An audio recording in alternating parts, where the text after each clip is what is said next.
ఒకటే చెప్తున్నాను ఇవాళ ఇంకొక చిన్న విషయం.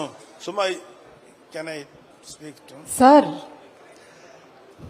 మాకు మాట్లాడితే మమ్మల్ని మెగా ఫ్యామిలీ, వీళ్ళు తప్ప ఇంకెవరు ఉండరు అనేటువంటి అలా కొంతమంది ఫ్యామిలీస్ మీద ఈ పనికి మాలిన మాటలు మాట్లాడే ఎదవలు చాలా మంది చూస్తారు.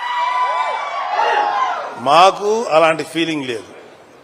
సినిమా ఇండస్ట్రీ మా అబ్బ సొత్తు కాదు, మా నాన్న సామ్రాజ్యం కాదు, మా తాత సామ్రాజ్యం కాదు. అలాగే మన అక్కినేని గారి ఫ్యామిలీయో నందమూరి ఫ్యామిలీ సామ్రాజ్యం కాదు, అందరిది ఇది.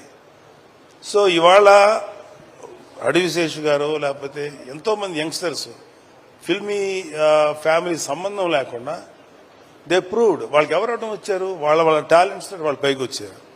ఏమో ఇప్పుడు ఈ కుర్రాళ్లలో ఎవరు ఏ రేంజ్కి వెళ్తారో